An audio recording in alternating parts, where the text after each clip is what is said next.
औज़ुबिल्लाहि मिनश्शैतानिर्रजीम बिस्मिल्लाहिर्रहमानिर्रहीम तबारकल्लज़ी बियदिहिल मुल्क व हुवा अला कुल्लि शैइन क़दीर। पाक है, बरकत वाला नाम है अल्लाह का। तबारकल्लज़ी बियदिहिल मुल्क, जो बादशाह है जिसके इख्तियार में तमाम बादशाही है। तबारकल्लज़ी बियदिहिल मुल्क व हुवा अला कुल्लि शैइन क़दीर, और वो हर चीज़ पर कादिर है। ये सूरह मुल्क हमने स्टार्ट की है बेटा। रोज़ाना हम आपको एक एक आयत बताएंगे। सूरह मुल्क 29वें सिपारे की पहली सूरत और इंतहाई अहम है।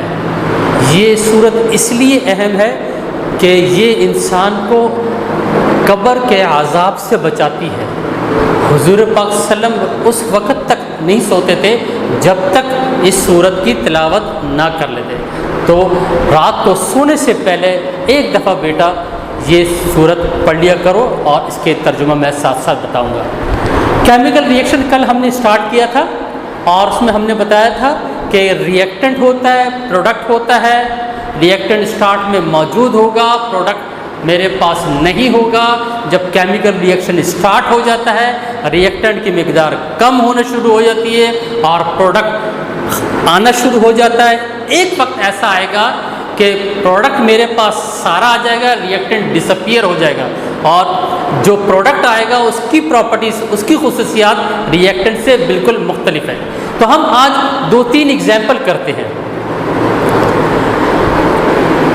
ये जो आपके पास केमिकल रिएक्शन है, ये कैल्शियम कार्बोनेट चूना या चॉक, इसको मैं पानी में डिज़ोल्व करता हूँ और हीट अप करता हूँ, तो ये 2 चीज़ों में टूट जाएगा, कैल्शियम ऑक्साइड और कार्बन डाइऑक्साइड। यानी कि एक चीज़ थी मैंने, और उसको मैंने हीट अप किया, उससे 2 चीज़ें आ गई। तो इसकी जो जर्नल इक्वेशन मेरे पास क्या होगी, ये मेरे पास A और B था, और ये आ गया A और B, यानी रिएक्टेंट एक है और प्रोडक्ट मेरे पास 2 आ गए। इसका कैल्शियम कार्बोनेट केमिकल नेम है, कॉमन नेम है इसका limestone. On thermal decomposition upon heating, thermal कहते हैं हीट को, डिकम्पोजिशन कहते हैं टूट जाने को। तो कैल्शियम कार्बोनेट जो सॉलिड फॉर्म में था, पानी इसमें हम डाला, हीट किया, तो ये 2 चीज़ों में टूट गया। एक कहलाएगा इसका कैल्शियम ऑक्साइड, और कॉमन नेम है इसका क्विक लाइम, और कार्बन डाइऑक्साइड। तो कार्बन डाइऑक्साइड के बबल से निकलने शुरू हो जाएंगे। तो इसको हमने वो कर लिया। इसको ज़रा चेक भी कर ले। इस कैल्शियम कार्बोनेट में 3 एलिमेंट हैं, कैल्शियम है, कार्बन है, ऑक्सीजन है। एक कैल्शियम है, एक कार्बन है, 3 ऑक्सीजन है सॉलिड फॉर्म में। इसको जब हमने तोड़ा तो एक कैल्शियम और एक ऑक्सीजन सॉलिड फॉर्म में कैल्शियम ऑक्साइड आ गया, और कार्बन और ऑक्सीजन। अगर आप देख लें तो यहाँ पे एक कैल्शियम, यहाँ पे एक कैल्शियम, यहाँ पे एक कार्बन, यहाँ पे एक कार्बन, ऑक्सीजन 3 है, तो 1 और 2 3 ऑक्सीजन हो गए। ये इक्वेशन बैलेंस है। याद रखें, केमिस्ट्री में जब भी आपने इक्वेशन लिखनी है, बैलेंस केमिकल इक्वेशन लिखनी है। चले दूसरी एग्जाम्पल की तरफ चलते हैं। वो प्रोसेस जो कहलाता है photosynthesis. Plant prepare their food in the presence of sunlight is called as photosynthesis. So plant prepare their own food, that is glucose, in the leaves, in the fruit, by the reaction of carbon dioxide and water in the presence of sunlight. ये जो पत्ते होते हैं plant के, तो इसके ऊपर सूरज की रोशनी पड़ रही होती है, और कार्बन डाइऑक्साइड एटमॉस्फेयर से इसके अंदर, पत्तों के अंदर जा रही होती है, और नीचे से इसको हम पानी देते हैं। तो पानी नीचे से आ गया, कार्बन डाइऑक्साइड उसको ऊपर से मिल गई, और सूरज की रोशनी। तो पत्ते के अंदर एक केमिकल रिएक्शन होता है, जिसके नतीजे में ग्लूकोज फॉर्म होता है। यहाँ पर वही जो कल हमने रिएक्शन बताया था, ये A है, ये B है, ये C और D। तो कार्बन डाइऑक्साइड कहाँ से आ गई? All the animal excrete carbon dioxide. The waste product of all the animal is carbon dioxide. पानी एटमॉस्फेयर भी मौजूद है, और आप देखते हैं पौधों को पानी देते हैं, तो जब कार्बन डाइऑक्साइड और पानी को हमने मिलाया, तो पानी रूट के जरिए से स्टेम में, स्टेम से आ गया लीफ में, वहाँ पर लीफ में पानी मौजूद है, और पत्ते के अंदर छोटे छोटे सुराख होते हैं, उसे हम कहते हैं स्टोमेटा। तो उस स्टोमेटा के ज़रिए से एटमॉस्फेयर में जो कार्बन डाइऑक्साइड मौजूद है जो कि प्लांट ने एक्सक्रीट की है, वो स्टोमेटा के ज़रिए से कार्बन डाइऑक्साइड उस लीफ के अंदर चलेगी। दोनों रिएक्ट हो गए। रिएक्ट करने के नतीजे में प्लांट ने एक कंपाउंड बना लिया और उस कंपाउंड को आप लोग कहते हैं ग्लूकोज। और ऑक्सीजन उस स्टोमेटा के ज़रिए से उस लीफ के बेस में छोटे सुराख होते हैं जिसके ज़रिए से कार्बन डाइऑक्साइड गई थी, उसी के ज़रिए से ऑक्सीजन बाहर आ गई। वो ऑक्सीजन जो से हम ले रहे हैं, तो हमारा वेस्ट प्रोडक्ट कार्बन डाइऑक्साइड है और प्लांट का वेस्ट प्रोडक्ट ऑक्सीजन है। तो अब हम देखते हैं ये केमिकल रिएक्शन हुआ। तो उस केमिकल रिएक्शन को हमने, ये रिएक्टेंट ए था, ये बी था, ये प्रोडक्ट सी और डी आ गए। इसमें हमें कार्बन डाइऑक्साइड और वाटर चाहिए था। हम देख लेते हैं कि एक कार्बन है और इसी तरह 2 ऑक्सीजन। इसी तरह स्टार्ट पे इसको आपने नहीं लिखना, ये वाला carbon dioxide react with water तो ग्लूकोज। अब देखो जी 6 आ गया तो डायरेक्ट यहाँ पे 6 लगा लो, 6 कार्बन। इसी तरह हाइड्रोजन मेरे पास 12 है, यहाँ पे 2 था, 6 मल्टीप्लाई कर दिया, ये हो गया आपके पास 12। अब सब देख लेते हैं।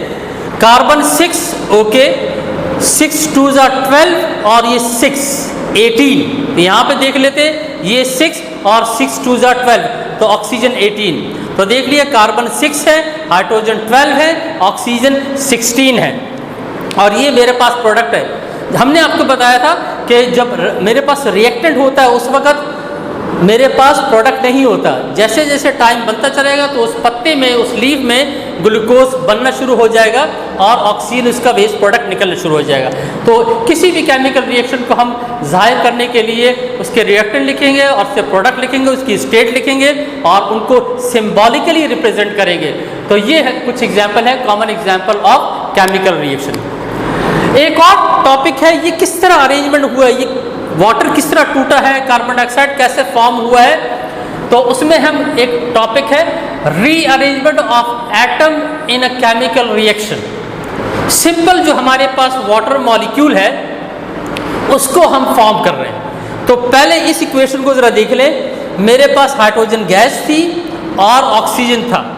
स्टार्ट में मेरे पास वाटर नहीं था, इन दोनों को मैंने मिलाया तो मेरे पास वाटर फॉर्म हो गया। जब वाटर फॉर्म हो गया तो अब हम देखते हैं कि ये हाइड्रोजन गैस है जो कि मैंने लिखा H2। तो अगर मैं इसको यूँ लिखूँ कि ये एक हाइड्रोजन मॉलिक्यूल था H, इसी तरह ये दूसरा हाइड्रोजन मॉलिक्यूल H, और इसी तरह ऑक्सीजन है। ऑक्सीजन का जो मॉलिक्यूल होता है उसको हम इस तरह जाहिर करते हैं। तो अब देखें 1 2 3 4 हाइड्रोजन है मेरे पास, दो हाइड्रोजन के मॉलिक्यूल हैं और एक ऑक्सीजन का मॉलिक्यूल है, इसलिए मैंने O2 लिखा हुआ है। और H2 ये एक मॉलिक्यूल होगा और एक ये मॉलिक्यूल। तो जब इसके ऊपर हमने थोड़ा सा हीट डाला या किसी तरीके से हमने तोड़ दिया तो 4 हाइड्रोजन आ गए, 1 2 3 4 और 2 ऑक्सीजन। और ये अपने आप को रीअरेंज करेंगे। ये जो ब्लू वाले हैं इसको मैंने इस तरह जाहिर किया, तो ये बॉन्ड टूटा और इसमें ये ऑक्सीजन दरमियान में आ गया। तो ये एक वाटर मॉलिक्यूल हो गया जिसे हम कहते हैं HOH।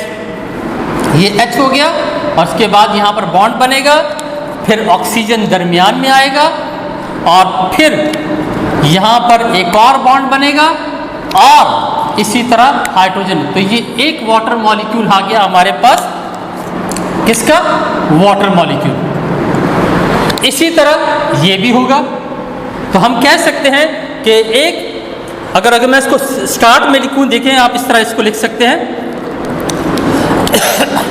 हाइड्रोजन गैस H नहीं होता, याद रखें H2 होता हमेशा। React with oxygen molecule to form water. तो यहां पर तो 2 हाइड्रोजन है, यहां पे 2 हाइड्रोजन, ओके। ऑक्सीजन का मसला है, यहाँ पे 2 ऑक्सीजन है, यहाँ पे 1 ऑक्सीजन है। तो इसको 2 करने के लिए मैं इस 2 से मल्टीप्लाई कर दूंगा। याद रखें ये 2 को हमने इधर उधर ऊपर नहीं मल्टीप्लाई करना है, यहाँ पर इसे कहते हैं कोफिशिएंट। तो ये जब 2 तो फिर दोनों से मल्टीप्लाई होता है, हाइड्रोजन से भी और ऑक्सीजन में। तो 2 2s are 4, तो इसका मतलब यहाँ पर 2 है, यहाँ पर भी मुझे 2 लगाना पड़ेगा। तो 2 हाइड्रोजन के मॉलिक्यूल 1 ऑक्सीजन के मॉलिक्यूल से जब मिलेंगे तो 2 वाटर के मॉलिक्यूल। वही चीज़ मैंने आपको यहाँ बताई एक हाइड्रोजन का मॉलिक्यूल दूसरा हाइड्रोजन का मॉलिक्यूल एक ऑक्सीजन के साथ मॉलिक्यूल के साथ मिल रहा है, तो दो वाटर के मॉलिक्यूल फॉर्म हो रहे हैं। तो आपने देखा रीअरेंजमेंट हो रही है बाकायदा, और इनके में बाकायदा ऐसा नहीं हो सकता कि मैं यूँ कर लूँ H और O, आगे चल के आपको केमिस्ट्री पता लगेगा ये चीज़ गलत है। ऑक्सीजन की वैलेंसी याद रखें 2 होती है, तो ऑक्सीजन दरमियान में आएगा हमेशा, और यहाँ पर ये हाइड्रोजन आएगा। ये करेक्ट फार्मूला है।